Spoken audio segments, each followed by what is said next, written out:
welcome to the first session of the Intro to AI-Driven Science on Supercomputers, hosted by the Argonne Leadership Computing Facility. Before we dive into the fun information, the fun stuff, I'm going to do just a little bit of an intro to Argonne and to ALCF, and then also sort of talk about some of the logistics of the series itself. So for those who don't know me, my name is Paige Kinsley. I work at the Argonne Leadership Computing Facility at Argonne National Labs, and I'm the education outreach lead.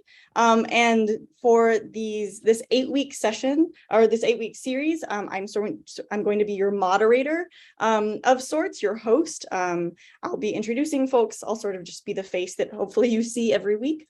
Okay, so let's dive in to Argonne and ALCF. But before we do that, I want to talk a little bit about national labs as a whole. So there are 17 national laboratories across the United States, obviously all the way from the West Coast to the East Coast. And sort of the goal of these is to deliver world-class research technologies and new knowledge that aim to make an impact. And this is going from the atomic, so lots of research in nuclear, all the way up to the global scale. Obviously, Argonne National Labs is located just outside of Chicago. And at Argonne, the origins of Argonne are actually kind of cool. Argonne was actually born out of the University of Chicago's work with the Manhattan Project in the 1940s. And Argonne and the University of Chicago actually had the very first nuclear reactor in the entire world called the Chicago Pile 1. It's actually pictured on the right here.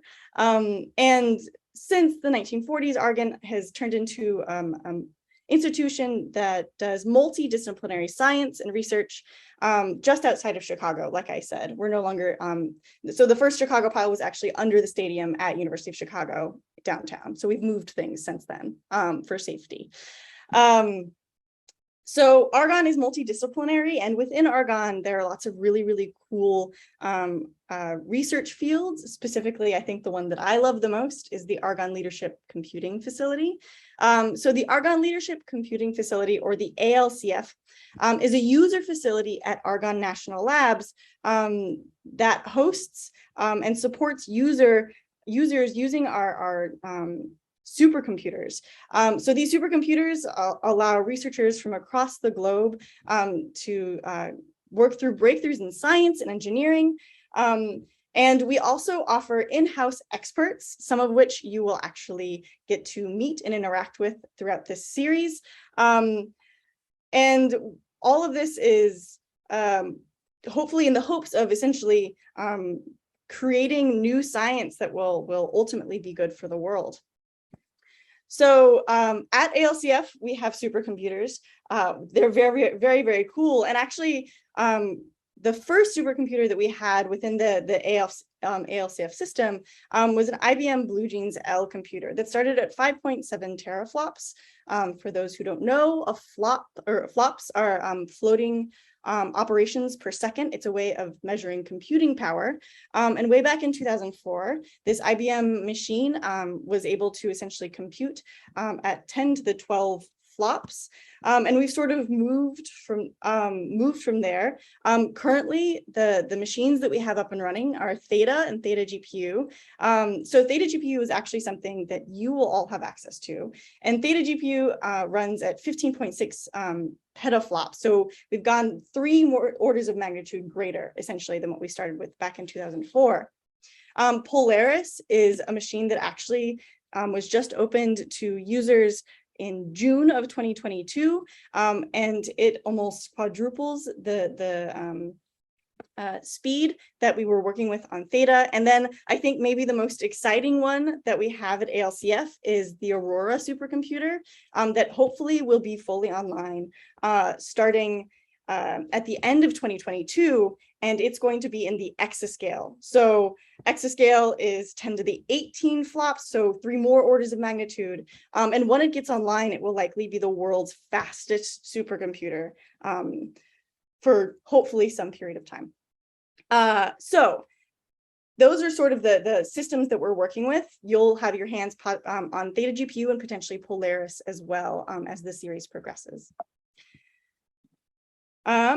So before I promise I'm gonna get into logistics, but this program is about artificial intelligence for science. So I want to talk a little bit about a couple of the things that, a couple of the projects at Argonne in which we've used AI and machine learning to solve science problems. One of them is predicting virtual drug response in cancer cells, where they're able to essentially screen billions of virtual drugs and predict how the cancer cells might respond, which is obviously entirely unrealistic in an experimental space, but using the information from that, they can actually go experimentally and actually see if those predictions are exactly what we need.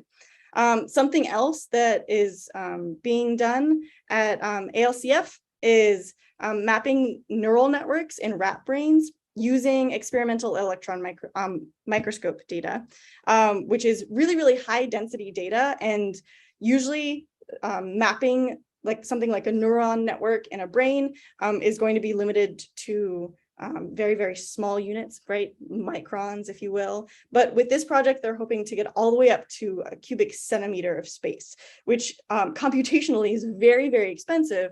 But with the new system like Aurora, we should be able to do it more efficiently. Getting outside of the biological space, they've also been doing work using AI to analyze complex crystal structures using neural networks. And this is particularly helpful in the material science space, but also in protein space as well, if you have crystallized proteins, where experimentalists are like, what the heck actually is this? And they're able to essentially use some of the really interesting programs that have been developed at ALCF to get a better understanding of what the crystal structures in complex systems are. And I'm going to say more throughout the series. You're going to hear more about specific projects that are being done currently at Argonne using ALCF resources. So I just wanted to do a very brief overview of what you'll be learning during this series. So the folks pictured here are going to be your instructors this series, and things that they're going to touch on.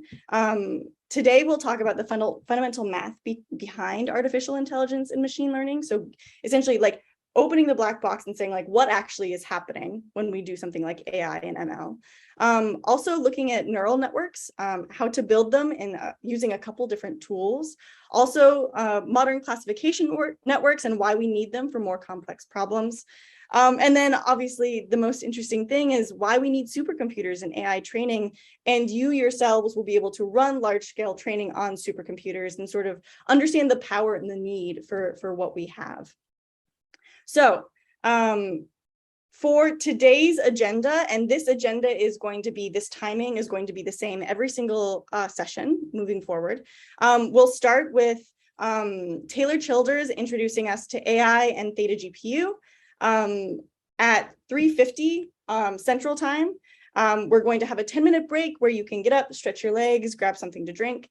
And then at 4 p.m., we're going to have a science talk from Nicola Ferrier, who's a computer scientist at Argonne, and she's going to be talking about AI at Edge, which is a cool application of AI for using specific devices that we interface with it as users.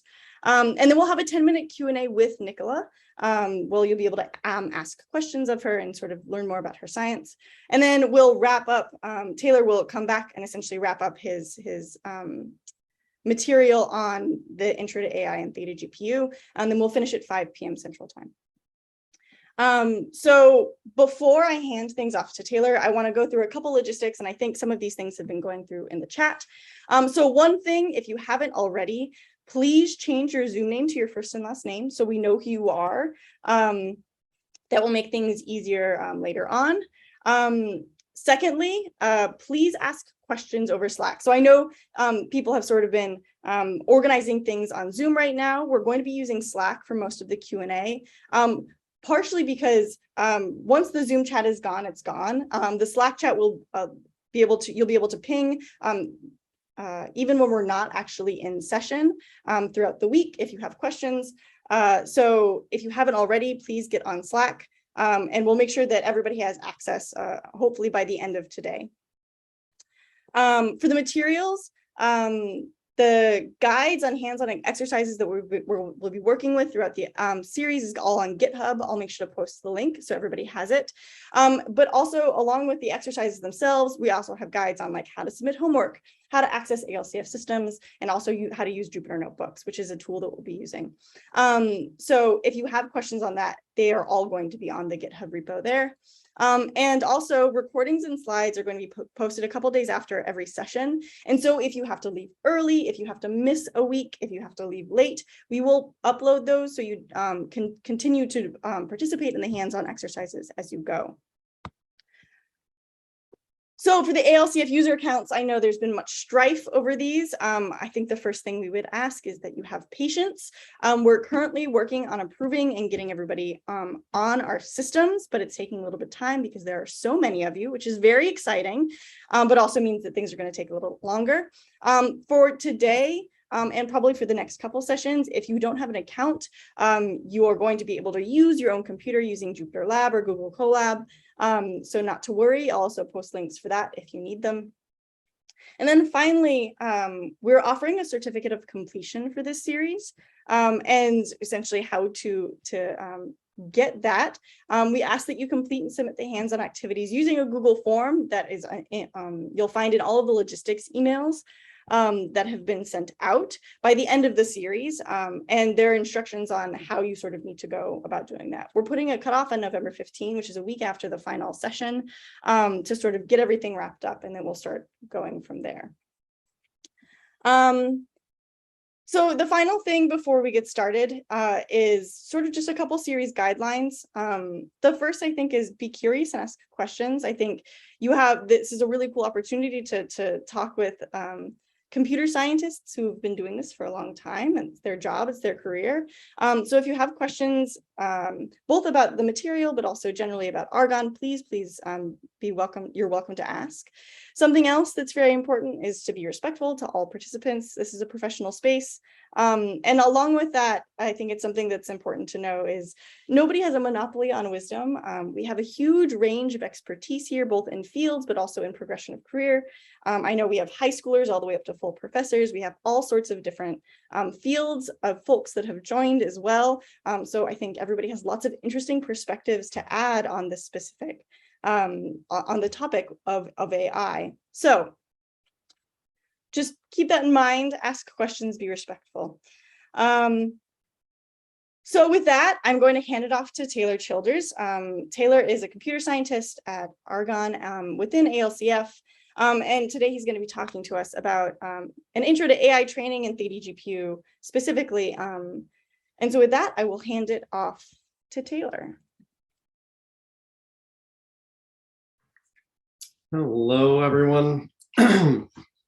So I'm Taylor Childers. I work in the data science group here at Argonne's Leadership Computing Facility. My background's in high energy physics and supercomputing. So that's sort of how I got into AI and working on supercomputers. So I'll take you into some introductory material. Let's start with this window. Okay, so I'll start here at the page that hopefully you found where you registered. And if you click on this register to attend, this should open up our agenda page. And then you can come to the timetable. And this timetable is going to have all of our content. So like Paige can post her slides here so that you can see those later. Links to videos will be here. There's a link up here for the homework submission form link, and I'll go over how to do that in detail. And I see I still need to add a GitHub link. So our GitHub, which I'll post in the Slack. So hopefully everyone is getting on Slack. Be aware that we sent out multiple Slack invite links because for some odd reason, Slack only allows each link to sign up 100 people. So if you click on one of the Slack invite links and it doesn't work, click on the other one. And we will be using the Slack channel 01 under intro under to AI training. I just posted the GitHub link there. Hopefully you can see it. We'll be using that instead of the chat on Zoom, as we said. So please join. And remember, we are recording, so if you are having trouble keeping up, you can always come back and play this again later to continue. So we're going to be following through the content in our GitHub. We have these organized numerically so that they stay in a logical order that we'll go through. So the first thing I wanted to do is talk a little bit about supercomputers. We don't assume that you have any idea what a supercomputer is, so we wanted to introduce those a little bit. You know, a supercomputer, you know, the DOE hosts supercomputers in the US. These are large computational resources. They're made of many smaller computers. And, you know, a computer like your laptop is going to have something like a CPU for computation. It's going to have RAM for memory. It's going to have a GPU if you need some graphics processing, say for video games. There's the motherboard, which is this green bit on which everything is attached.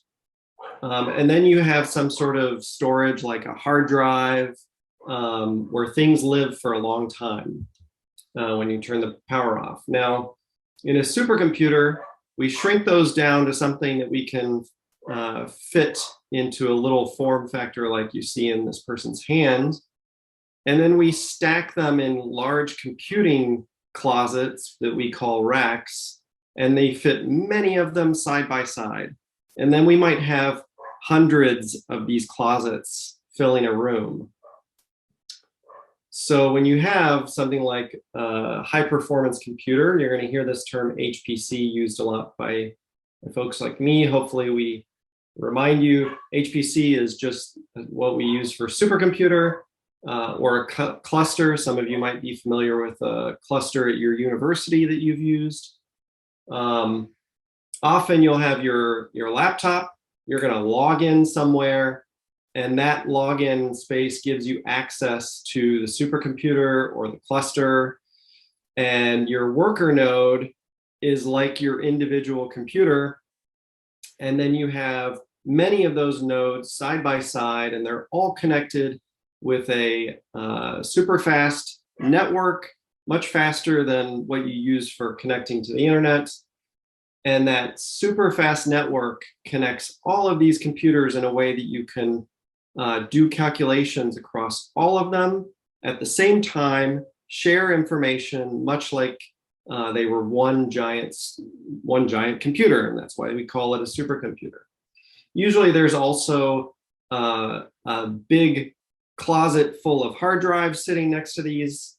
So all of the components are very separated versus being integrated into a single machine, like you see here in your laptop or desktop machine. Supercomputers are big. They take up a lot of space. Here's a staff photo that we managed to take before the pandemic in front of Mira, which you can see. Mira takes up this whole space here, and it's, you know, one closet full of computers times however many is in this row, and then there are 4 rows of computers behind it. So it's quite big space. So I'll talk a little bit about the computers we have now. We have Theta. Theta is an Intel computer chip. Again, you have this repetitive pattern where you've got repeated racks of compute nodes over and over again. They're connected. These are all high-speed Ethernet cables connecting these nodes together. All together, when used to do one calculation, Theta represents 11 petaflops of computing power. A petaflop is 10 to the 15. If you think about your laptop, you're talking about billions of calculations, right? Gigaflops. Just to give you some perspective, I'm not going to go into the details of the memory and whatnot. One of our newest additions is ThetaGPU. This came online, I guess, 2 years ago. These are NVIDIA A100 compute nodes, and we have 24 of those, and that's what we're going to be using to start off here. Polaris we'll use later. It was just installed this summer. And again, you can see it's these closets. This is a 7-foot tall closet with multiple computing nodes placed inside, and then on the back side you would see a bunch of cables connecting everything. Polaris is a 44 petaflop machine. Aurora is going to be coming online at the end of this year. That's our Exascale machine. So there's 1,000 petaflops in an exaflop. So it's an 1,000, not 1,000, but it's a 2 more orders of magnitude in computing power. I also wanted to talk about shared resources. I didn't want to assume people have experience dealing with submitting jobs to a queue, but when you have one of these big machines and you have hundreds of people all trying to do the calculations, you have to find a way to share the resource. And the way we do that is with queues. So you can put your job, you can define how your job should run, and then submit it to a queue system. And that queue system, you've told it how to start your job and run your application, and it's going to add you to the queue or the line. And there are different ways priorities are determined, and then eventually your job will start when it's your turn. And a really nice way to display this is on our activity pages. This is the Theta activity page. You can see all the running jobs that are on our machine, as each of these little squares represents one of the little computers that are linked together via the network. So when I hover, all the same color computers in this plot are doing the same calculation, and they're all communicating with one another to coordinate that computation. And you'll notice the table down here. As I hover, it tells me the project, the job ID, how many nodes. A node is one of the computers. So for instance, this Turbo Shock Walls project is using 1,024 computers. And it tells you when it started, how long it's been running, and how long it has to run. This gives you a little bit of an idea of the fact that we have lots of computing, a lot of computers here. It's over 4,000 computers, and it has been sliced and diced by people's jobs. These people needed 1,000 computers. These people only needed 640, all the way down to 128. So we can share this resource, get the science done. I'll go back to the GitHub and we'll continue. So we're going to be using Jupyter Notebooks to get started. And this notebook here, or this README here, is going to show you how to log into Jupyter. So I'm just going to go through it. So when I go to jupyter.alcf.anl.gov, takes me to this page here. And I have a choice. I can log into 3 different of our supercomputers. We're going to be using ThetaGPU. So I'm going to click login. Oh, I'm going to log out so that you can see. Okay. So usually you should see this. So I'm going to use my 2-factor authentication app that's on my phone to get my password. And I'm going to sign in here. Everyone should have been issued that if their account has been approved. I'll also quickly cover after this how we do if you don't have access yet. So when you start, you'll do not a local host process, but a ThetaGPU compute node.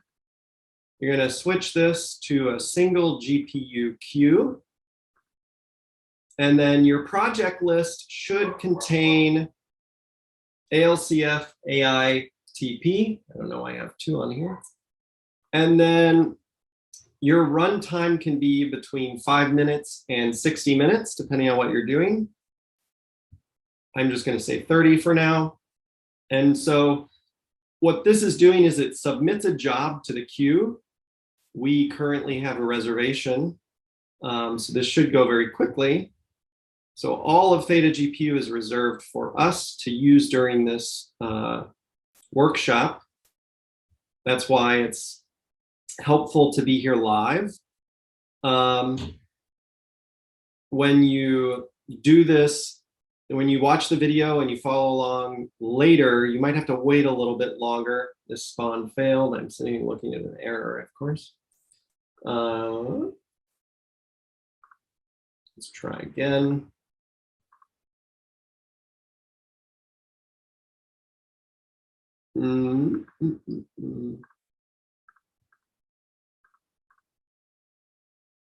Maybe I'm using row.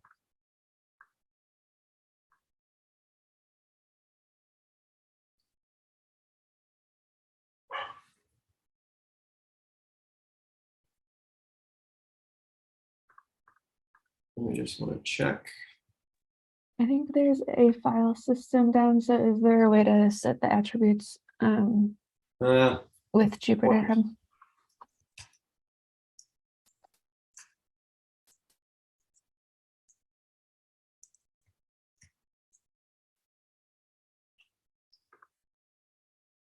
Okay, yep, I bet that's going to be the problem.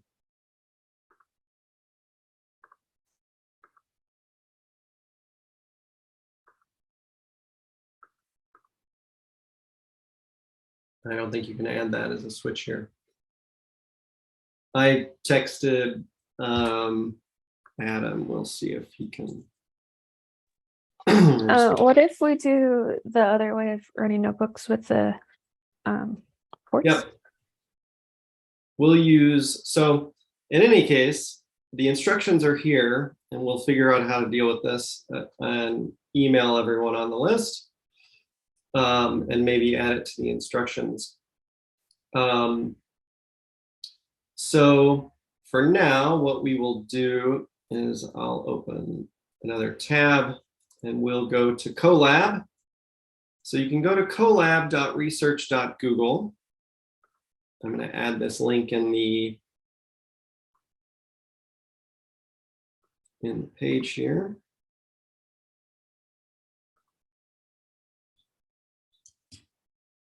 In our discussion. Okay. So once we're here, we can actually copy and paste our repo URL. Then we can go up here to this, we can click on GitLab or GitHub, and then copy and paste that here. And Colab is going to go through and it's going to look for all the Python notebooks that are here. And for instance, we'll be starting a little bit later in the session on this linear regression. So if I click on that, it will immediately open a notebook that we can use to run Python code. So we'll come back to that. I'm going to finish going through these introductory pieces. The next part is important. It's the homework submission. So to get credit for the course, you need to have all your homework for each session submitted via the Google form. I included the link here. And it expects a link to, expects you to submit a URL to your homework.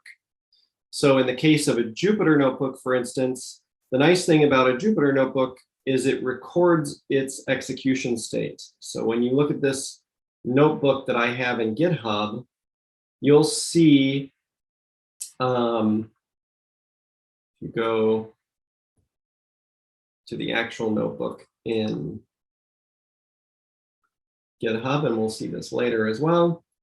When I uploaded it, I included all the, I had run the code. And so you can see the output of each execution as you go, the plots that it made, and the results that it printed. So when you do your homework and you execute it and it has some output, you need to save it with the output and then commit it to your GitHub. And so let's go through that process. So I have some introductory information here if you're not familiar with GitHub or Git, how to use it. The way this usually works is you're going to want to fork our repo, and fork really just means that you're going to make a personal copy of the repository in your GitHub account. So when I go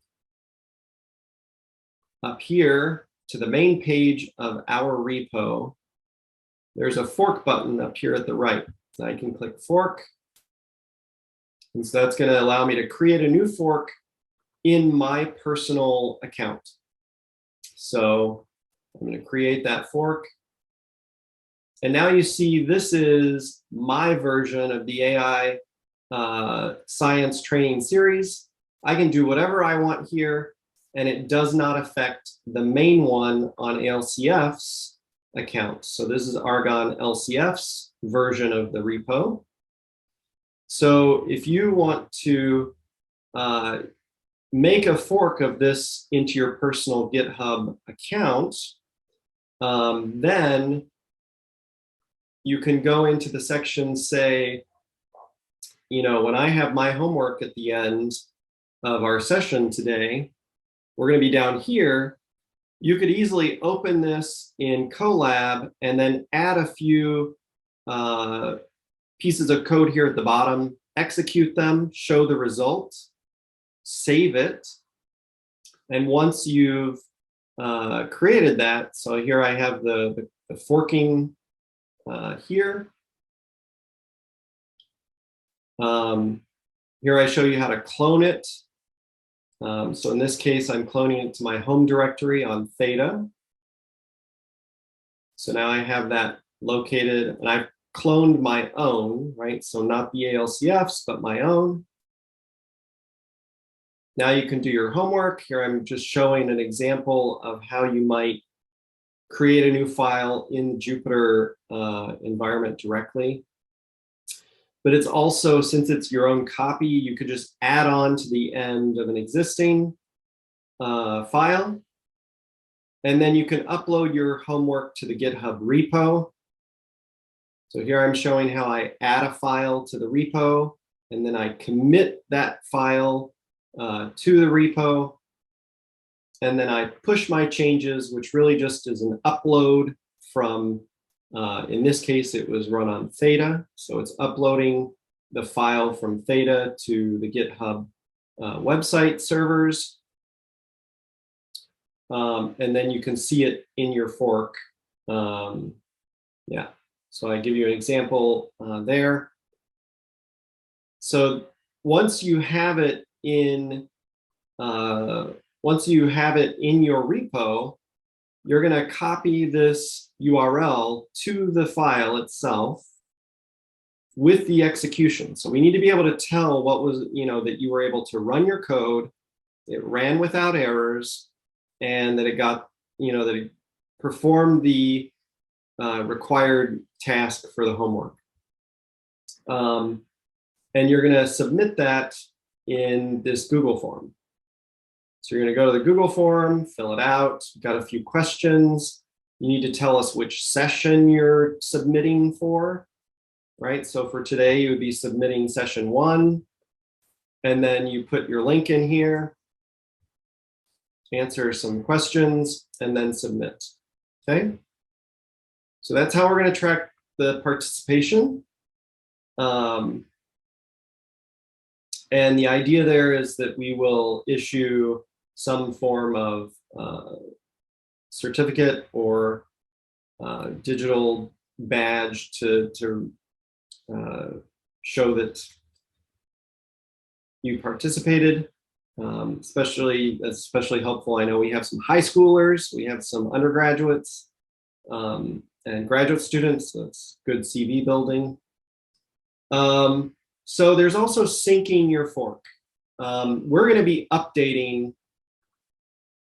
the primary repo. And if you start digging in here past today's content, you're going to notice that some of our stuff is from 7 or 8 months ago, because we did this last year. We're going to be updating this, making it more explanatory, removing some of this content, in fact. So you're going to need to update your repo, your personal repo, every now and then. So you need to synchronize your personal account repo with ours. And so here are some instructions on how to do that. I'm not going to cover that right now just because we're, I want to keep moving. But I did include some directions on how to essentially connect your repo that you've checked out in this example to the Argon LCF repo. And then you can fetch it, merge it, and then commit it back to your personal repo so that everything is up to date and synchronized. If you are not familiar with GitHub and you run into issues, just reach out on the Slack. Okay? So, let's see, went through that. There's also additional content here that will be helpful later when we leave the comfort of Jupyter Notebooks and go down into the command line. So when we need to actually submit jobs on Theta from the command line, because we're dealing with more than something that you can run on a single computer, I have instructions here on how to log into Theta, and also some instructions on how to set up a useful environment if you're not familiar with our module, and how to set up bash. If you're not familiar with how to edit source code on the command line, you can look here for some helpful hints. And then how to submit jobs to the queue. So we talk about how to run jobs on the system. Okay. So with that, I am going to start into the intro for machine learning.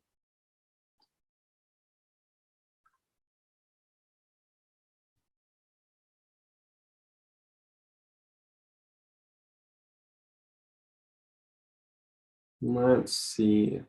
I'm just checking Slack and chat.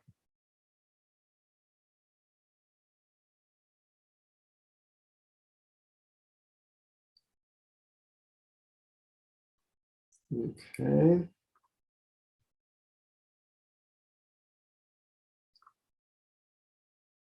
Thanks to everybody answering questions.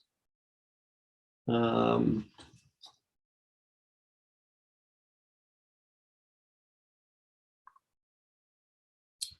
would not worry about downloading Git on your own machine, because I think you should just be able to use Colab for all of that. I think we'll have to check. Maybe we can check during this tutorial and see how it behaves. The reason I say that is because if once we figure out our technical issue with Theta has Git installed on it, so you don't have to worry about having it there because it's already there.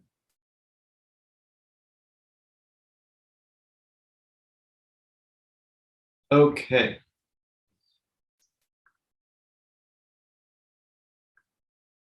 Let's continue. Again, this is recorded, so if people get behind, they can come back. Okay, so let's get started with intro to machine learning.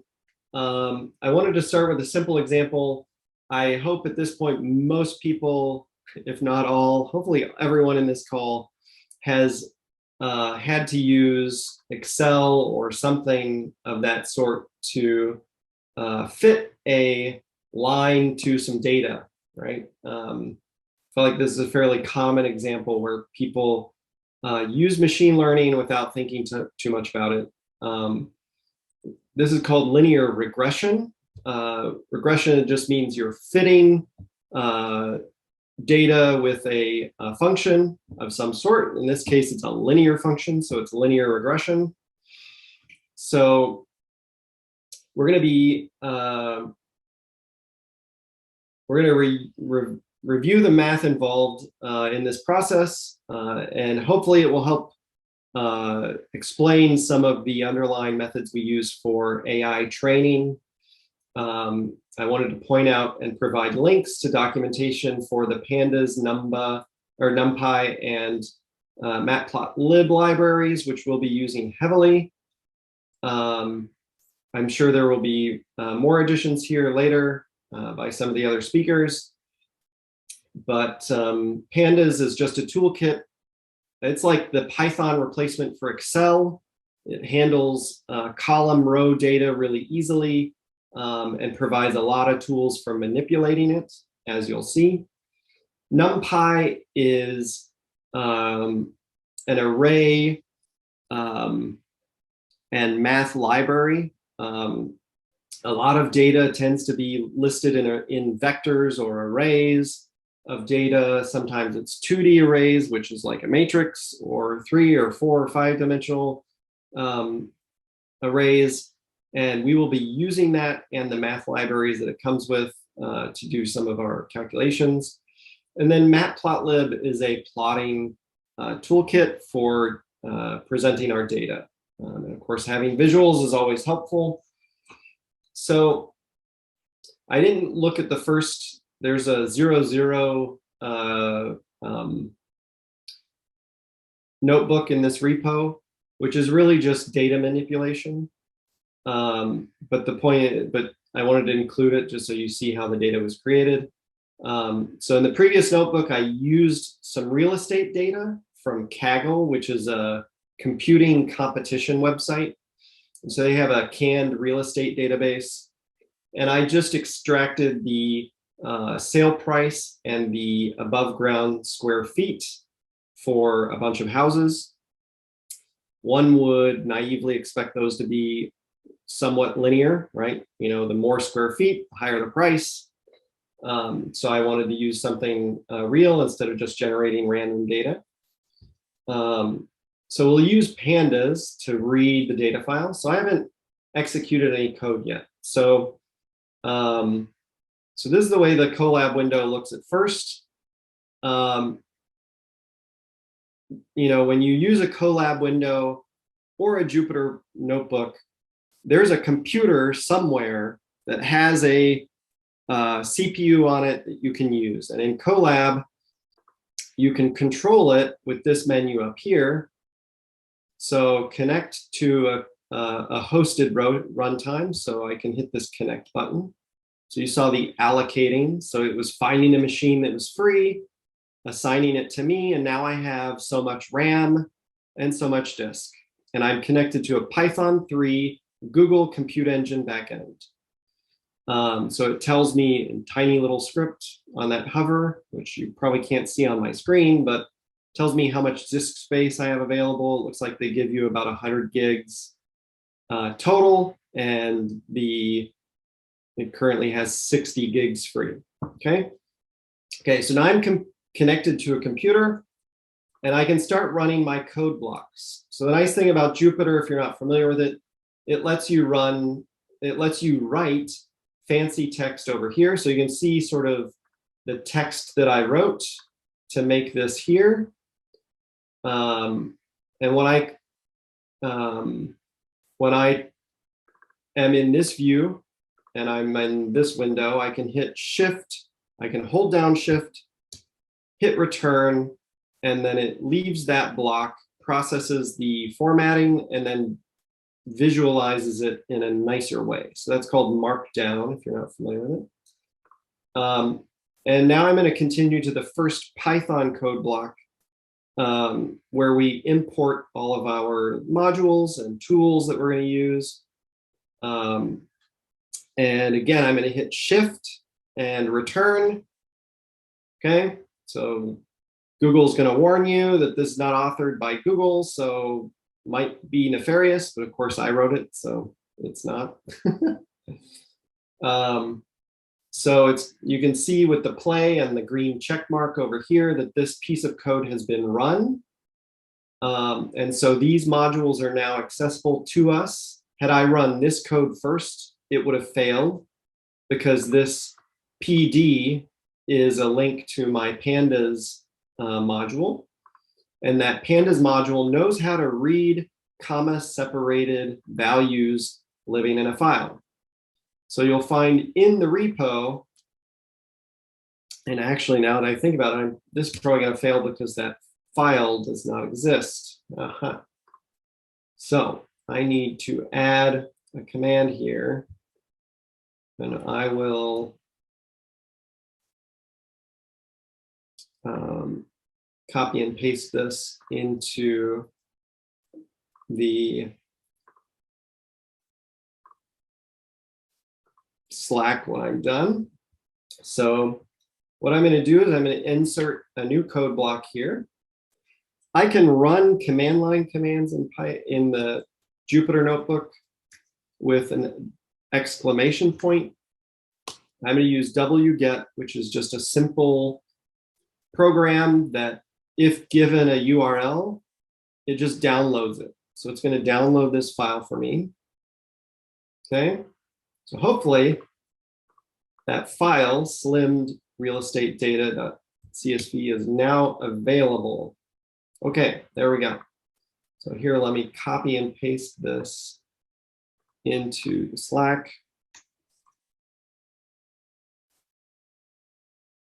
So if you're following along, you can cut and paste that in just after this import. It could go before the import too. And you'll download that file. And so now in this command here, we are reading in that comma-separated value list, which is really just row column data, which you can see here. You can see all of the data that's there. GitHub displays it nicely in a table. And then I print out the columns. So that just tells me what are the names that are there. And so we're interested in the sale price, and then the GR live area, which is the above ground living area of the house. Hey, Taylor. So Yeah. it's 4:52, and I think we could probably pause here, see if folks could actually do all of this. If you have questions in Slack, obviously, if you're having problems with the import, let us know. But I think maybe give like an 8-minute break. We can come back at the top of the hour and continue on with our program. Does that sound okay?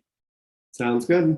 Okay, cool. So we'll come back at in 8 minutes at 4 p.m. Central Time, 5 p.m. Eastern, do all of the different calculations. And we'll have a science speaker come and chat about our work. All right, I'm seeing 4 o'clock Central, so I think we'll come back, and we'll hear from Nicola Ferrier, who is a senior computer scientist at Argonne National Labs in the Math and Computer Science division. So Nicola, I'm just gonna hand it off to you if you'd like to introduce yourself a little bit, and then dive right into the science. That'd be great. Okay, I think I'm a senior computer scientist, and I'm going to talk about one of the projects I work on, which we call AI at the Edge. This is a large project involving a lot of people. And what I'm going to do is talk a little about the project and briefly give you a couple of the things we're working on, and then dive a little deeper into what I think might be more interesting for this audience. So Waggle is this edge computing platform that has been developed at Argonne over the past 7 years now. And it's the hardware and the software to deploy computing out in the field. So whether it's in an urban setting or on a mountaintop, or even commodity servers inside huts that actually are on mountaintops in California with outside sensors. And what we've been developing is all of the cyber infrastructure to support scientists being able to define or to run code on these devices to process the sensor data. Now there's various, and I think you can, I don't know if you can see my mouse, there's an upward and a downward pointing camera. There's all sorts of air quality sensors and customization, so you can plug in whatever sensors you want. And what we'd like to be able to do is support scientists being able to process their data at the edge. Nicola, I'm going to quickly pause. Will you go into full presentation mode? We're just looking at PowerPoint right now. Oh, you're kidding. Yeah, and the editor view. Okay. Oh, sorry. Awesome. No worries. Yeah, you don't really want to see that view. Okay. Sorry about that. Okay, so I'm going to talk briefly about a couple of the applications that we have running on these nodes, and then talk about some of the open research questions that this entails. So one of the projects is actually looking at traffic around O'Hare Airport. 5 of the top worst, so of the top 20 worst roads for congestion in the country, 5 of them are near Chicago O'Hare, which probably doesn't surprise anyone who's around Chicago.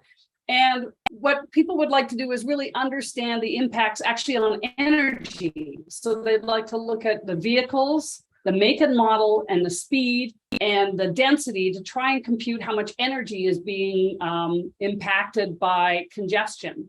And so in this case, we're deploying, hopefully we just started because of COVID, we had some delays putting up nodes at O'Hare, and we're running machine learning models to identify vehicles and track them, and then looking at different vehicle types to figure out, density of traffic on the road. So you can actually go out and download models like YOLO that will help you identify vehicles. And we're running what I would call standard machine learning models, but then with a bunch of tracking and other tools to be able to figure out type of vehicles and then their speed and traffic density. Another project that's very new but kind of exciting because we just started collecting data is combining what you previously saw looking at vehicles with custom radiation sensors developed at Lawrence Berkeley National Lab. And the idea here is to actually use LiDAR plus cameras plus radiation sensors to be able to do a better understanding of what's happening when you get radiological signals. So we've just, as of 3 weeks ago, deployed nodes in Chicago near Rush Hospital. So I think you can see my mouse. There's a node here, and there's another node shown by, and these nodes have radiation sensors, cameras, and LiDAR. So you can see the LiDAR, and we're just collecting data and starting to build models to understand how to combine the data. But the goal here is when you get a radiation signal, to be able to tell, is it something okay because there's an ambulance going by and it's probably a medical isotope, or is this something that should be of concern. And so we've deployed near a hospital because this is where we actually anticipate being able to trigger radiation signals from time to time. But the goal is for security that these nodes would be deployable around cities to detect possibly unpleasant events. Another project that, again, it has been ongoing, but we keep augmenting what we're doing is building algorithms to do early detection of smoke for wildfire. And there's some very elaborate HPC modeling of terrain and vegetation, the topology, incorporating information about the weather to predict how fires move. But they need input to know, where, how to seed the simulation. So right now, what happens is when people think they see smoke, a helicopter has to go up, someone has to identify the region, and then they can run the models. And what we're trying to do is put these models out, or put these sensors out on various mountaintops in California, Oregon, and Colorado, to be able to do early detection and then feed the data to the HPC models to do better prediction of direction and motion of a fire. We've also, during a controlled burn at a site in Oklahoma recently, we collected a bunch of data, and we're also exploring whether we can augment this with thermal cameras to help us detect smoke. So smoke looks a lot like clouds. You don't want a lot of false positives because then it's expensive. So we're trying to build models that can detect smoke and distinguish it from clouds, and then feed it into these models that will help us battle wildfires, which are a huge national concern right now. Yet another project is looking at solar facilities. So solar facilities, the production of solar energy depends on how much solar irradiance hits the facilities. And so ComEd and Exelon wanted to know, could they do local prediction near a facility? So as a bank of clouds is coming in, they can predict that there's going to be a drop in solar production and account for it with other parts of the grid. And so we developed a machine learning model that used an upward pointing camera to look at clouds and cloud motion. And at Argonne, there's actually a solar facility and our cameras, so we could actually measure the solar irradiance and try to predict how much solar irradiance was going to change as a function of clouds. So we collected a bunch of data. We tried a bunch of different machine learning models, as you see here. We found a particular model called a UNet, which did a fairly good job of predicting the cloud cover, and from the cloud predicting the solar irradiance. And so these examples I've just shown you are some of the types of things that people want to do with our nodes, but all of them used what's called supervised learning, which I think you've heard about, where you have to have large annotated data sets to train your network. So you collect a bunch of data, someone has to manually usually go through and annotate the data or label the data, and then you can run your training. Now, that is that's problematic in that for a lot of science applications, you don't have large annotated data sets. And if we want to deploy things on the edge where there aren't existing data sets, what can we do? So one of the approaches I'd like to discuss today is called self-supervised learning. And these are models that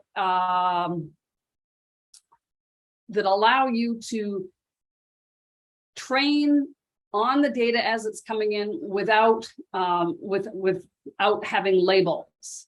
And so this is suitable for things we're looking at the edge. So I talked about clouds before. We trained on a data set, and so we looked at clouds with this other approach so that we could do a comparison. And so what we have here is a self-supervised approach. So it's called a joint embedding. So you basically have a student and a teacher, and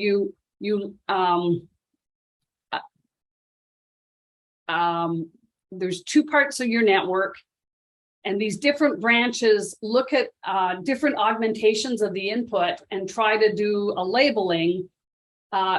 Sorry, not a labeling. They try to do a classification, and what the output then is a feature vector that we then use in a clustering. So what I've shown here for simplicity is a PCA analysis of the output features. And then we could do clustering on that component. So I mapped it here to 2 spaces just to be able to put it on a slide, which what we found when you did that is that different regions in this clustering are different types of clouds. So without having any labeling, we run this algorithm, we generate the feature vectors. In this case, we use principal component analysis to map it to 2 space just to be able to plot it.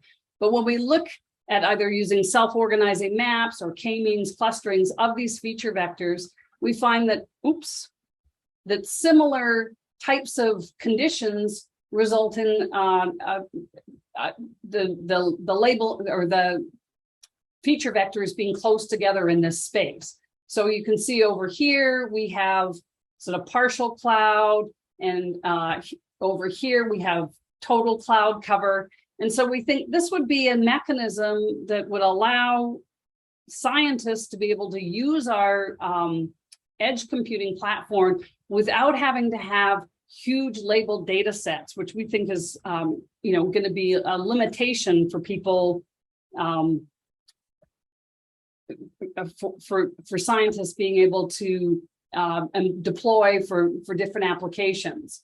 And so in the self-supervised approach, there are what are called either channels or attentional maps, depending on what paper you read and which formulation.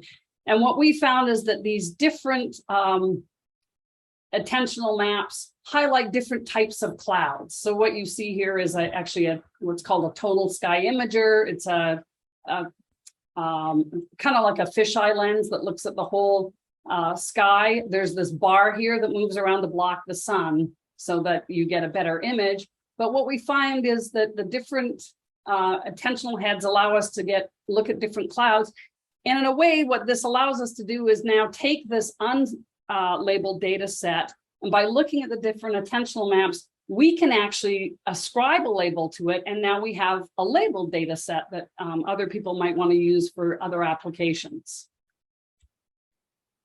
So in the exact same vein, we did a similar thing with Birdsong. Now, I'm not sure if you're familiar, but you can download an app for your phone that's called Merlin from Cornell that identifies Birdsong, and it works reasonably well. You have to tell it what region of the world you're in to download the correct model for your region, but you can record birds and it will give you some species ID. And we've run that. It's actually running on ThetaGPU right now, and it works fairly well. But again, you have to have an expert go through and label the data. And so we wanted to look at, could we use the same thing we did with clouds on bird data? And so exactly as I described before, here we have, these are spectrograms where you plot sound as an image. So you can take the sound wave and look at frequency and amplitude and get an image of the sound and use that in the same network as I just described, then do a clustering. And what we found, we looked at these different clusters, and they do cluster by species. And so we're working on this now with someone in the environmental sciences division at Argonne to try and explore, could we actually improve upon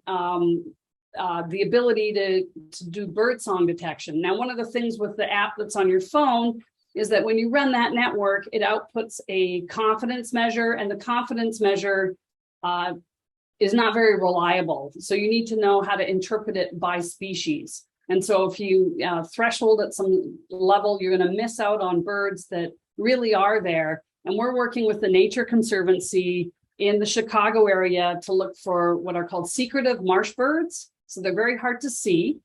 but you can hear them. And so we have a node deployed at the Paintbrush Prairie, which is a Nature Conservancy site, and we're listening in, and those birds come up with very, very low confidence on the Merlin app, but we can actually detect some of these secretive marsh birds. So by using AI and our platform that can be deployed out at the edge, you can actually run a model that allows you to do all sorts of different interesting science. And so we think if we can further develop the self-supervised approach, it will open the door for a lot of different science applications being able to use our platform.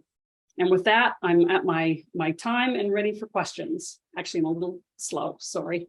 Yeah. Hi, Nicola. Thank you so much. So I will be sort of the mouthpiece of the participants. We Okay. have a couple good questions in Slack. One that I saw come across, Catherine asked, how does self-supervised learning differ from unsupervised learning? Because you talked about supervised, you talked about self-supervised. What's the difference with unsupervised? Well, it is technically an unsupervised it is a form of unsupervised learning, except that you have this this two model. So what you're doing is you're looking at well, we call it a teacher and a student, but you look at two models sort of interacting with each other. But I guess from the formal definition, it really is a unsupervised approach. Like Okay. you don't have labels. Mm-hmm. Cool. Another question.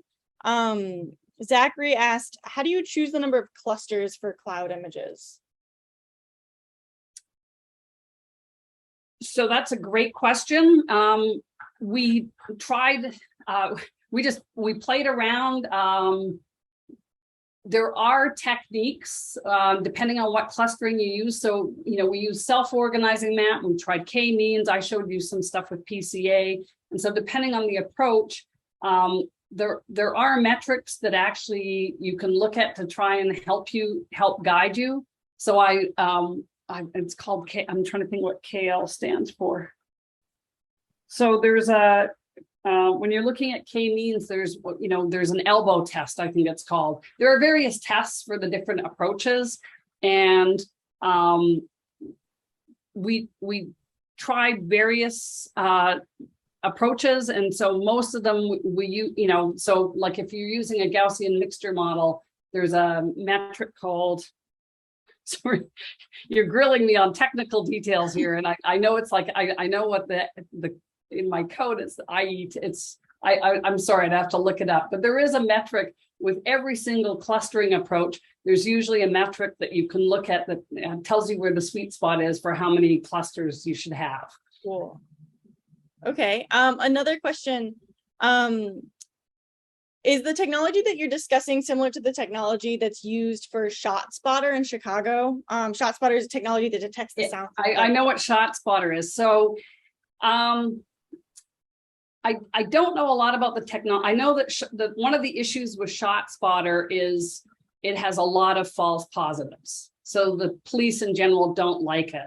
Now, we did run an urban sound classifier on the nodes, which includes gunshot, and cars backfiring and stuff will come up as gunshot.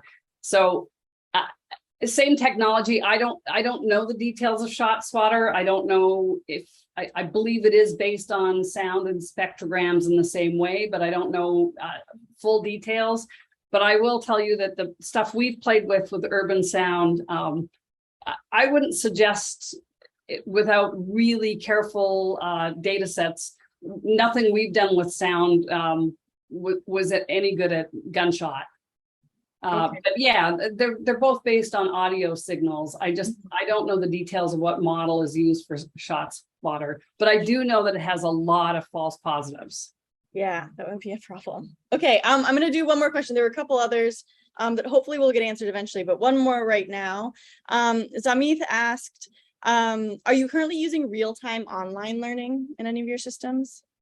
So that's what we're heading towards, is trying to do some learning at the edge. So part of the first step is addressing label scarcity, and that's how we got into this self-supervised approach. So we have looked at, what it would take. Because one of the difficulties is you can't collect all the data at the edge and transmit it all to then do offline training. That's going to be prohibitive over time, but you don't want to throw it away. And so if we could do some analysis at the edge, we might actually be able to figure out, well, one, what data we need to cache and send back, and two, can we improve the models at the edge? So this was really a first step towards that goal. So that is really something we'd like to be able to do, partly because when you deploy these nodes, you've trained on a data set, but every time you deploy one, the camera view and angle is slightly different from what you trained on. And so, we need to be able to work robustly in all configurations. And so, yes, that is ultimately our goal. Wonderful. Well, with that, I think we've run out of time, but thank you so much for coming and speaking with us and asking or answering all of the questions from the audience. Great questions. There are a couple more in Slack that hopefully we can answer offline. Okay. But for now, thank you so much, Nicola, for coming All and right. talking with us. All right. Okay, so I guess I'm going to now hand the baton back to Taylor. So obviously one has to figure out how to stop sharing the screen, which is always a I'm getting there. There we go. awesome. Sorry, Thank Taylor. you, Nicola. And I will send things back over to Taylor. Okay. Thanks, Nicola. Thanks, Paige. Okay, so I know there are a bunch of questions about some of the terms that Nicola had brought up. A lot of those are common math, stats, ML techniques that we use, things like Kale divergence.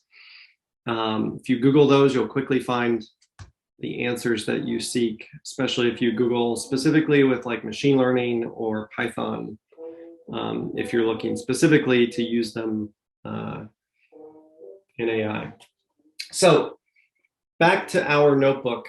So hopefully by this time, I think we've answered quite a few of the issues going on in Slack. So I'll assume everybody has gotten to this point and has loaded this data set.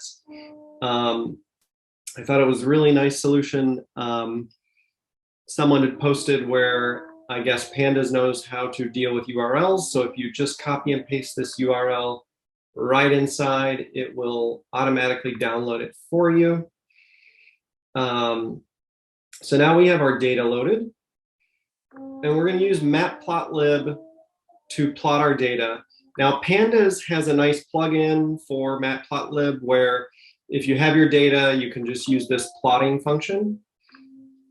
And if I hover here, it will talk a little bit about how to use it. That's one of the nice features of Colab. It has a really nice help section. But essentially, I'm going to tell it that I want to use this column, which we printed out up here, for the x-axis, and this column, the sale price, for the y-axis. And I'm going to use points. So I want to scatter plot. And so you can see if I plot this data, it doesn't look linear. It's got a bit of a spread on it, but we can fit this with a line. Now, we can, there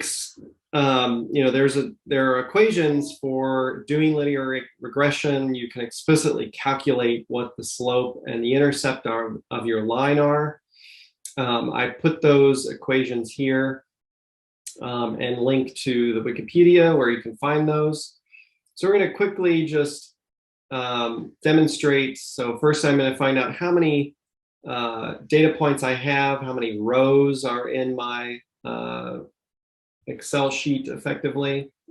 Then I'm going to convert these columns of data into single vectors of points. So I have my X and my Y components as arrays. And now I can use NumPy to calculate the pieces of these equations. So I've chopped them up into the sums that we need to calculate in order to calculate these fractions. And the reason I do that is because NumPy has a sum function where I can easily multiply the X and the Y components, calculate their sum, and store those. And I'll do the same for the X, the Y, and the X squared. Now, you probably didn't have time to notice, and maybe if I can shrink my window size, this gets a little bigger on your window. But you can see that the denominators are the same. So I'm going to calculate the denominator here. I guess I have to execute these codes with Shift Enter. And calculate the denominator. And then we can calculate the slope and the intercept using our denominator, and we can print those to the screen. So our fit values are printed here. And I'm going to store those in these for later. We're going to compare them. And then we can plot our fit results. So to plot those, I have I'm going to create a plotting function where I take my X and my Y data, my slope, my intercept, and the plotting axis that I'm going to use. In this case, I'm just going to use the default, which is PLT, the PyPlot, which comes with matplotlib. I'm going to tell it plot the X and the Y, use blue circles to plot those. That's what this is shorthand for, is blue circles. Now I'm going to create a list that's going to form my X-axis.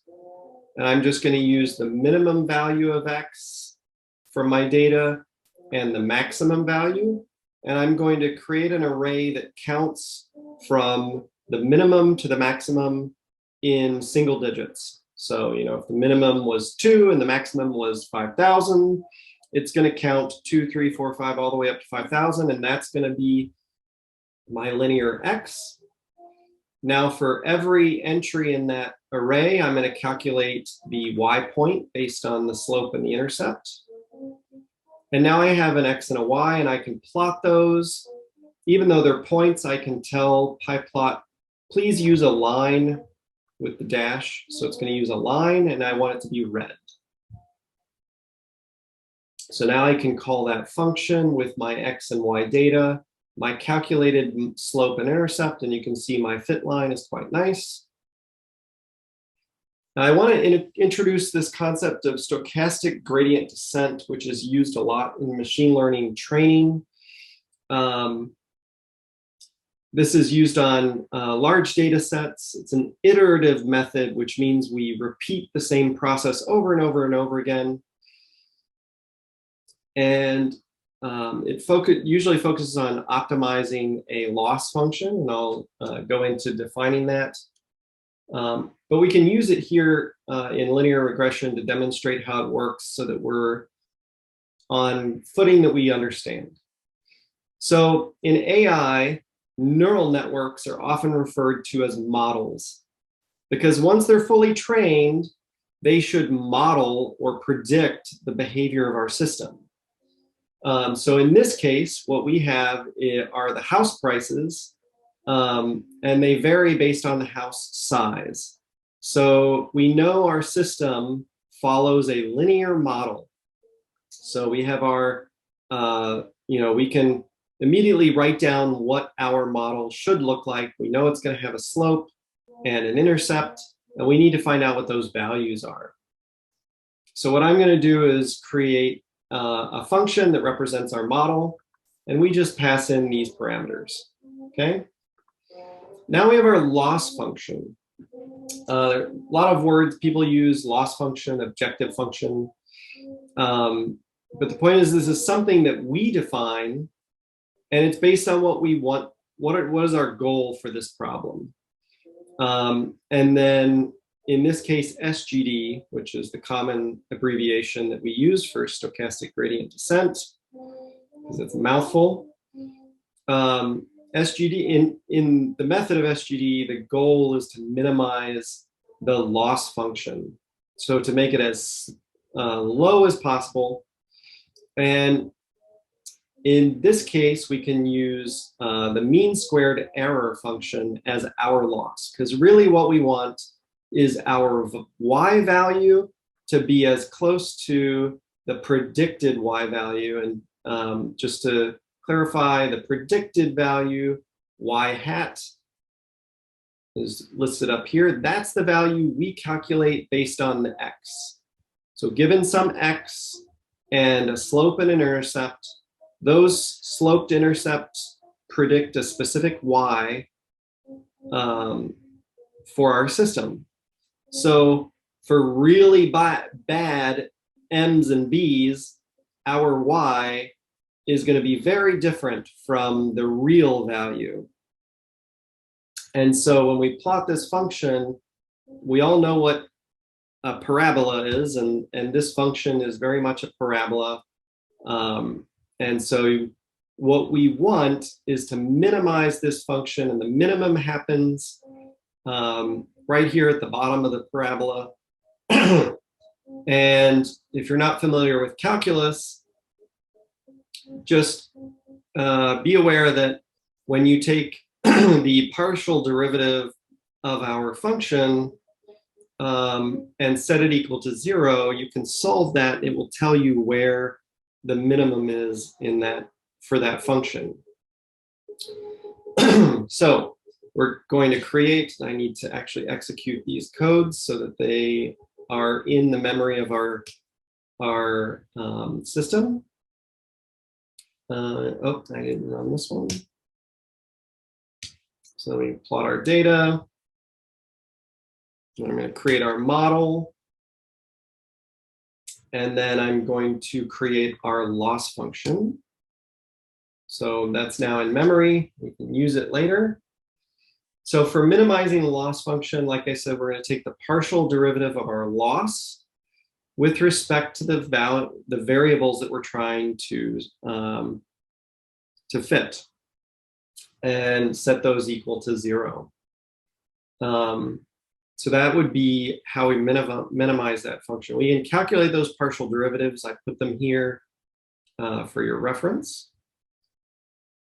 And then in stochastic gradient descent, what we're going to do is we're going to adjust so we start off with some slope and some intercept. And in the beginning, we're just going to choose some number. We're going to put it there. It can be any number. We could use a random number generator to fill those values. That's usually what people do. And then we're going to calculate the loss with respect to our slope and our intercept. And we're going to adjust the existing m and b by those values to get an updated m and b. And the idea is that this gradient, this partial differential, tells you in which direction do you need to move along this line to move in the direction of the minimum, right? So if you do a partial differential of this function, you're going to get a slope that is headed in the upwards direction. We're actually going to subtract that. So it's going to move our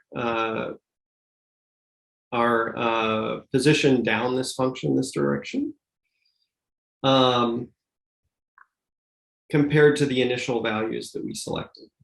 Okay, let's see if I can zoom in just a little more. Put that in the middle.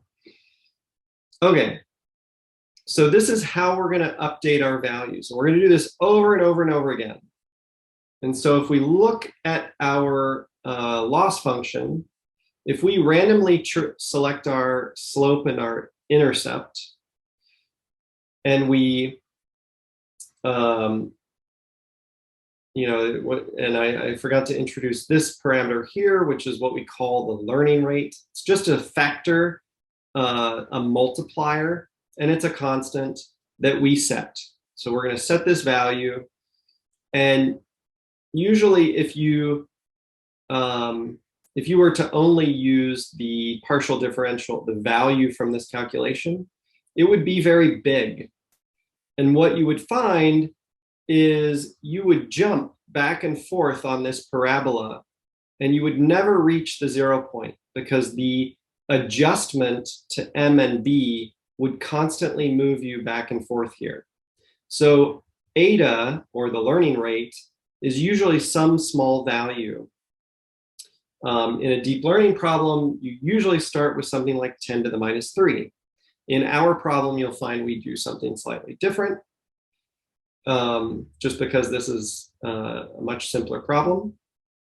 But in any case, we want to get here. And if we have a learning rate that's very big, we're going to be jumping back and forth around the minimum. If we choose a really small value for eta, so let's say 10 to the minus 10, we're going to make really small movements down this slope. And it might take us a very long time to reach the minimum. We might eventually reach it, but choosing too small of a learning rate artificially increases how long it's going to take you to solve your problem. Okay, so that's another extreme. Another problem with a small learning rate is that your loss function, our loss function is really simple. It's a parabola. You're going to find the minimum sometime.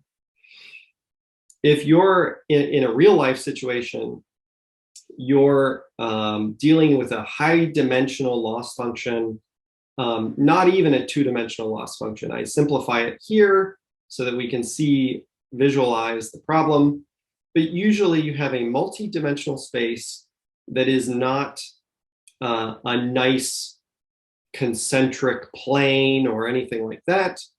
The point is there are going to be multiple local minima, as they're called.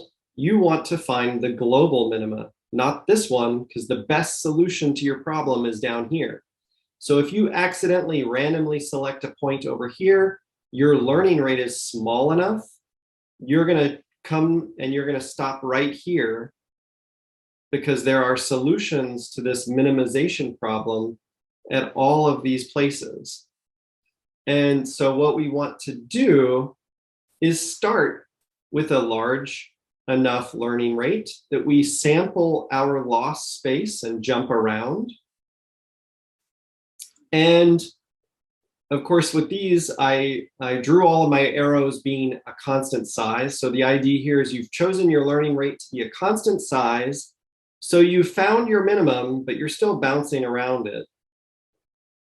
Ideally, you shrink your learning rate over time in a reasonable way that suits your problem. And so it starts out big. It allows you to jump around the local minimum to find the deepest of the minimum. And you shrink the learning rate over time, so it allows you to dive down into the well. So with that said, now we will define our update for M and B. These functions are just representations of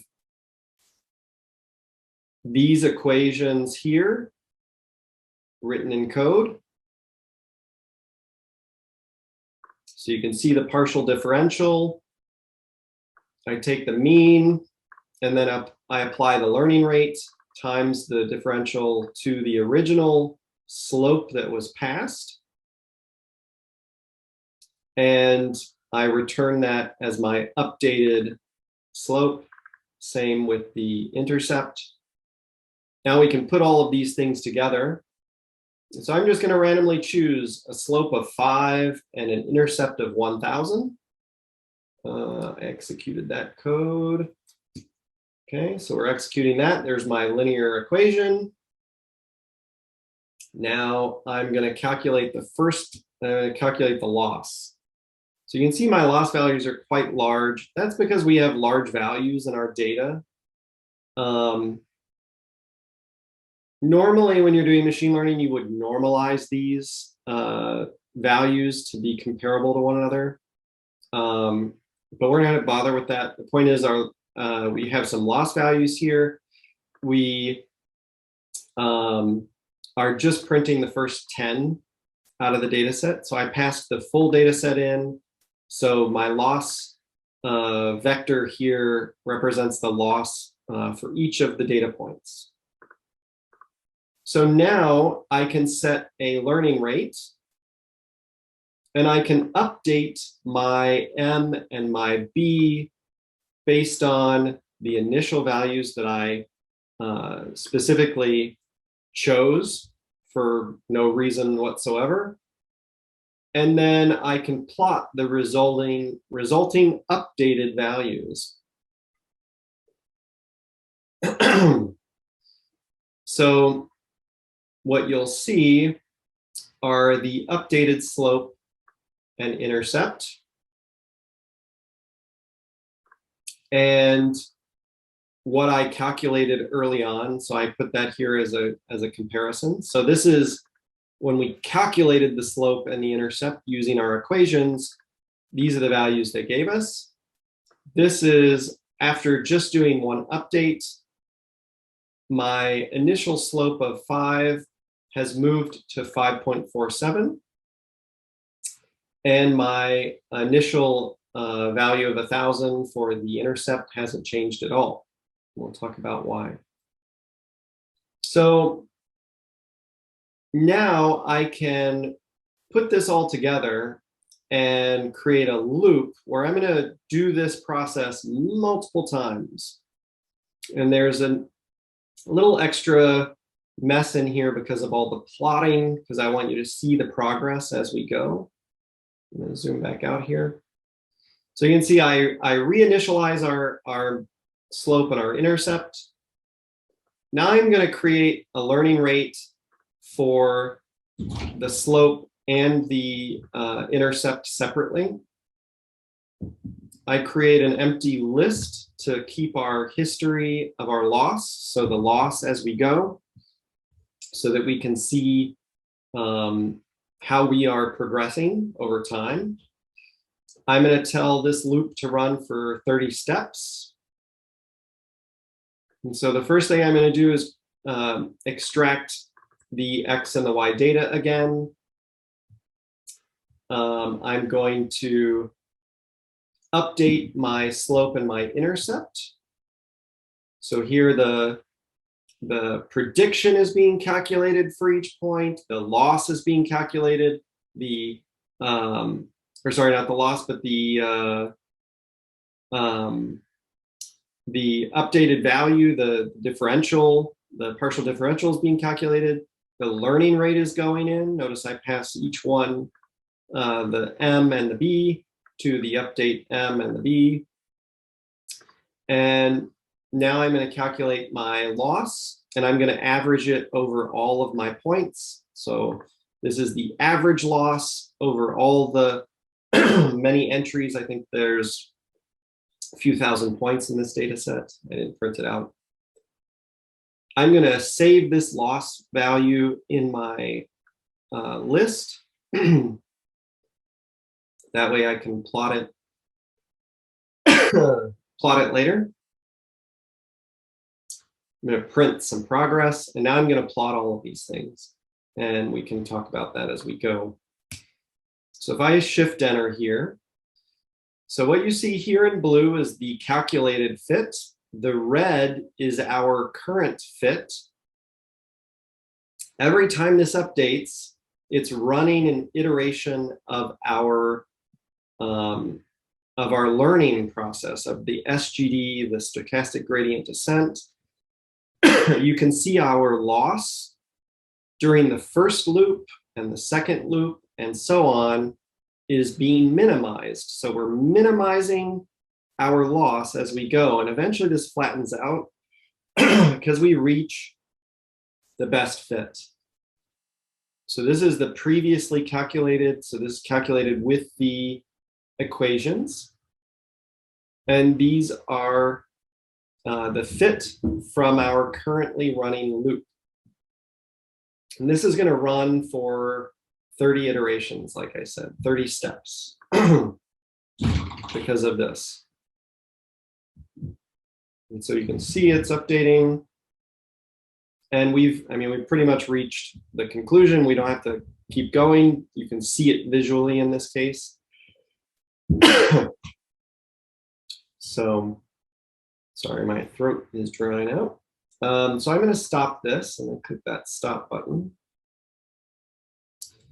I'm going to change this a little bit. So initially, I actually set these to the same values, the learning rate for each one. Now, if I rerun this block, it's going to reinitialize the slopes back to their original values, and it's going to try and fit them again. And with them both being the same, the interesting thing I found was, and this is because the scales of our values are so different, what I found was the slope moves around, but the intercept does not move very quickly. It take a very long time for this slope to change. And that's because the scale of these values is quite different.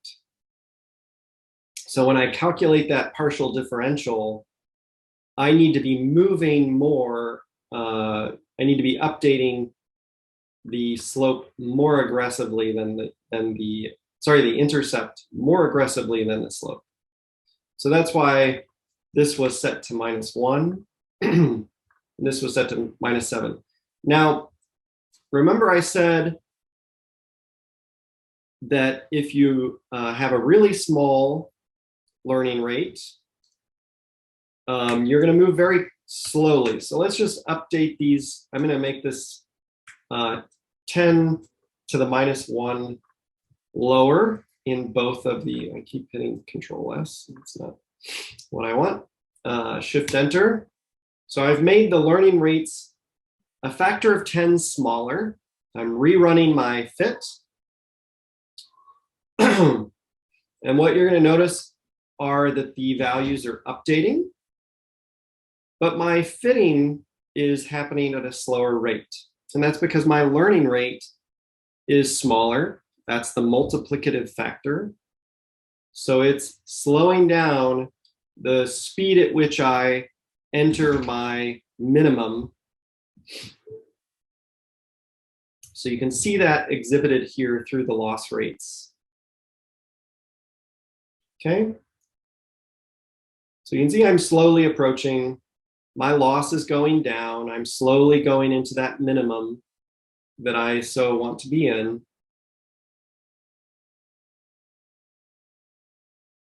But that gives you that idea that the small learning rate makes you approach your solution slowly. If it's, obviously you need to tune this. This is a tunable parameter. It needs to be different based on the problem that you're solving. There are general rules as usual, but this is, an analytical math problem. You have to be involved and guide the process. Okay, so that gives the example of the small learning rate. So it's slowly decreasing. Notice we never, after 30, I would have to keep running here. So I'd have to add more steps to my loop to reach my solution.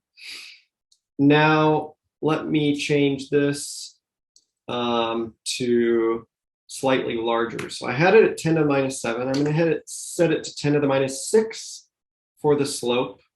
I'm going to leave the intercept the same. So here you can see where we play around. So interestingly, if you use too large of a learning rate in this problem, it runs away from the solution. I'm not sure if 10 to the what was it? 10 to the -6 is big enough to make it run away. Let's see. Yeah, it's slowly getting bigger. So what you can see is the axis, it's flipping back and forth between positive and negative.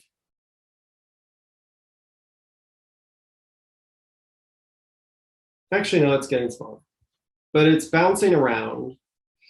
And you can see evidence of sort of this behavior, right? We're never reaching the minimum. We're just bouncing back and forth along our loss function. And if I make it even bigger, I have to stop it and Shift Enter to run it again. For this one, eventually it runs away to 0 or runs away to infinity. Yeah, you see my y-axis is now at 10 to the 11, 10 to the 13, So I mean, my values are, my line is getting further and further away from my data. So you do have to be careful about your selection of these values. So one of the in-class exercises, which I'm going to save for homework at this point because I want to cover the next notebook, was there are two things. So in AI, data sets are often very large. You can't just load them all into a single computer memory and process them the way we do here, right? This is a list of a few thousand numbers that easily fits into memory. So we can just run on all of them and quickly fit our data with a line. But if we have a Facebook-sized data set, a climate-sized data set, a particle physics-sized data set, you can't fit those all in memory at the same time. You need to process them a piece at a time. And actually, you find that it improves the generalization of your neural network. So what we do is we batch our data. The term we use is batches. So instead of processing thousands, we would cut this data up into, tens or hundreds of points. And for each of the loops, we would only process a small batch of data.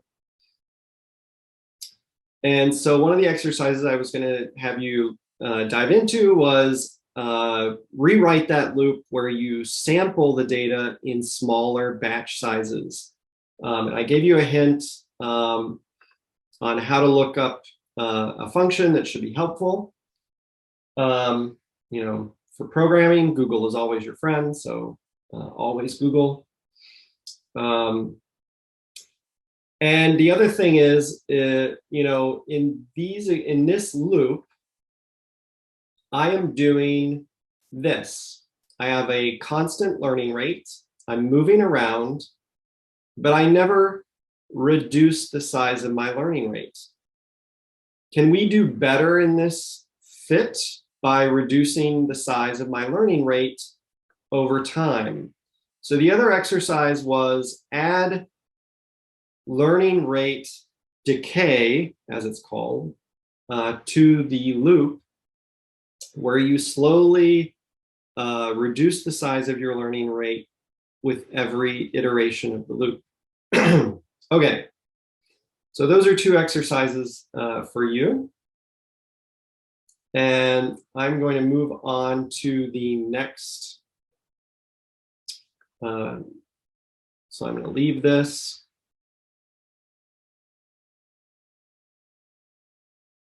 Nope, that's not where I wanted to go. Let's go back to Colab. And go to GitHub. I'm going to go back to our tutorial. GitHub here. I'm going to, actually, I'll just do this.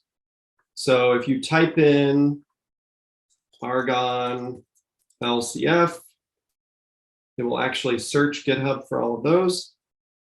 You can either drop down this box and find AI-science-training-series. And then you're going to look for 02 under clustering. Okay. So it's going to open this up. We want to connect to our computer. Okay. So clustering is also a common process. You saw it in Nicola's research, where they were clustering those bird calls and labeling them. Often we find ourselves looking at two-dimensional data that have groups, and we want to find ways to cluster them mathematically with some sort of statistical representation. So we can use mathematical tools, algorithms that we have in our toolkit. A lot of these are in scikit-learn for you to use, where they're just function calls. please use those. I'm going to do it by hand here because, like I said, we have some high schoolers and undergraduates and graduate students that are not math and computer science majors. So I want them to see those written out by hand. A lot of this could be replaced by a single function call. So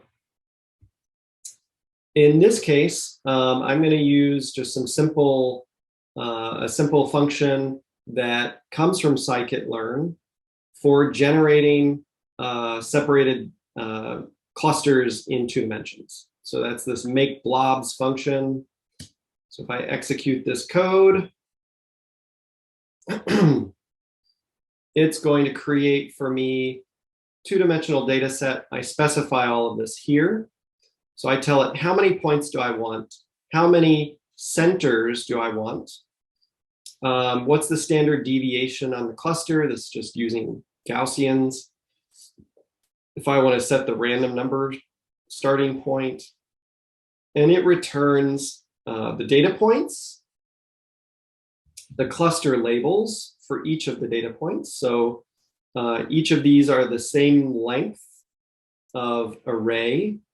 And for data point 0 corresponds to cluster label 0. It tells you which cluster you're in, 0, 1, 2, or 3.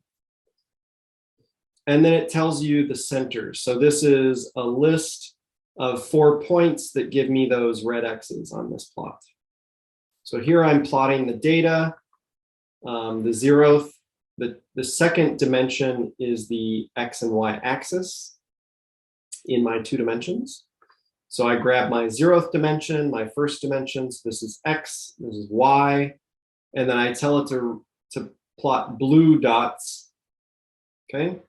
And then I plot my clusters, X and Y, and I want it to use red X's. So that's where you get those red X's from. Sorry, I'm going to go a little bit over, but this should go quickly. It's a short notebook. So I'm going to use k-means to try and cluster these data points. So k-means is pretty straightforward, and it's an iterative algorithm. So given a set of points X, we're going to randomly select n center points or centroids. Okay, we'll label those as C.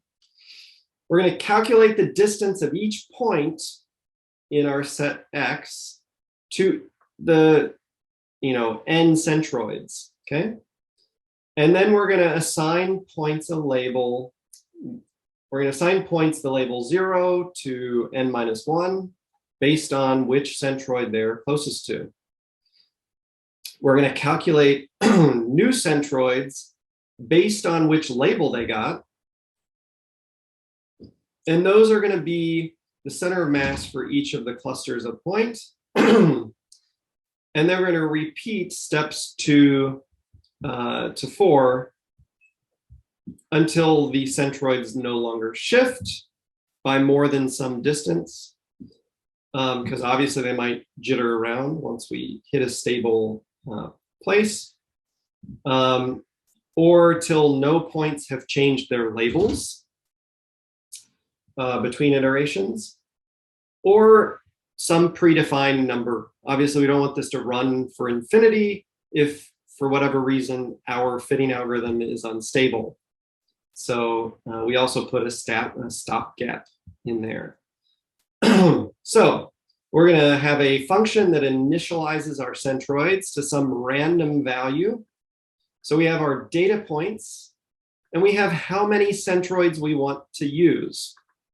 So in this case, I'm going to use NumPy's random number library to just choose n random data points from our data set. And we're going to set those as our centroids. And then we're going to have another function that gets our new centroids based on the labels that the points have. Okay. And sorry, this gets a little convoluted here. Because now we're using some of the tools of NumPy. So here we're going to say we have our labels for our data points. And we have some label 0 to n minus 1. And I'm going to say, and so we're in a for loop here. Okay. So I have some number of centroids, and I'm going to iterate for I to the number of centroids. So this k goes from, if there's 4 centroids, this k becomes 0, 1, 2, and 3. Okay. So my labels tell me which of my points belong to which centroid, 0 to 3. And so I'm going to say I want all the x points whose label is k, which in this case is one of the 3 or one of the 4. I want to calculate the mean, the new mean central points. So it's calculating the centroid of a group of points, and it's going to return those as the new centroids based on the current labels. Okay, so I need to execute that code. That ran. And then I have a function that essentially calculates the distance between the centroids and the point itself. So I have my 4 centroids, I have my data points. I don't have the time to go into the point is, this is x minus x squared plus y minus x squared, taking the square root, right? This is just the standard distance between 2 points in Cartesian coordinates. So I'll initialize my centroids randomly, and I think I set n to be 4. Okay, so I have 4 centroids, those randomly generated points. I'm going to assign my labels, and then I'm going to plot with the scatter plot. And so what you can see is I have my clusters, and my labels were randomly, or my cluster centroids were randomly chosen from these points. And then I calculated the farthest distance from each centroid and assigned the points that are closest to it to that group. And so you can see when you randomly start off, you have bad results. You're not actually clustering things together properly. That's where our iterative process comes in. So we're going to run this multiple times. So now, here I'm defining delta, which just defines how closely do my centroid, when my centroids they stop moving very much, I want to stop my algorithm. So we're going to start with initializing our centroids, assigning the labels to all the points. And I'm going to start my first step. I'm going to plot the points and the labels. I'm going to sleep for a second because I want us to be able to see it. Then I'm going to get my new centroids. So I pass in my data, my last labels, X. This is my new centroids, and my new labels based on my new centroids. And then I'm going to test, am I done? So I'm going to say, are my last centroids close to my current centroids within that delta parameter? If they are, my centroids haven't changed and I want to be done. Or I want to check, are all the labels of every point unchanged? So do the labels of every point equal the labels of the last points? If so, my point labels haven't changed and I want to be done. Otherwise, I'm going to overwrite my last labels and my last centroids, and I'm going to continue. And then finally, I can calculate an accuracy, and I can print again. I can run all of this. And you can see we, haven't achieved any goal here. And that's because for the homework, I left it to you to follow the example of the previous loop with SGD to build a loop that properly finds the centers of the 4 clusters using k-means. So you should adjust this piece of code to properly loop until it reaches one of these successful conditions and provides the 4 clusters that correspond to these 4 centroids that you found up here. Okay? So you can see the accuracy is based on the cluster labels from up here that we got out from this function. So be careful not to change that, that variable, because that's holding the ones that were loaded from the actual make blobs function. And so that's the accuracy is just saying, do my labels, how many of my labels equal what they're supposed to, converts it to an integer so we can do math with it, because otherwise these are Booleans. And then it divides it by the total number of labels. Okay, and so our accuracy in this case is less than 50%, so we're doing a pretty bad job. Please go through this. This is where you would edit this in Colab, save it. This would be a good time maybe for me to check, because there could be another option here since we're in Colab. Let me see if I copy this to my Google Drive. Does it save the results? It does. So if you edit your code, use this copy to drive button, you should be able to share a link to this file. So anyone with the link as a viewer, copy link, post that into the homework. So that'll be acceptable, okay?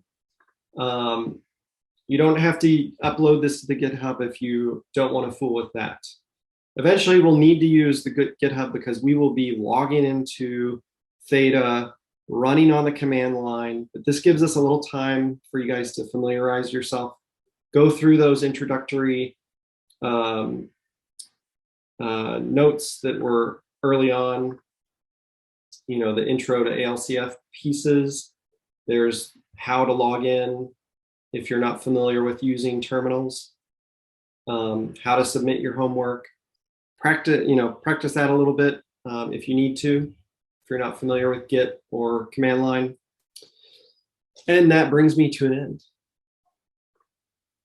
Awesome. Thank you, Taylor.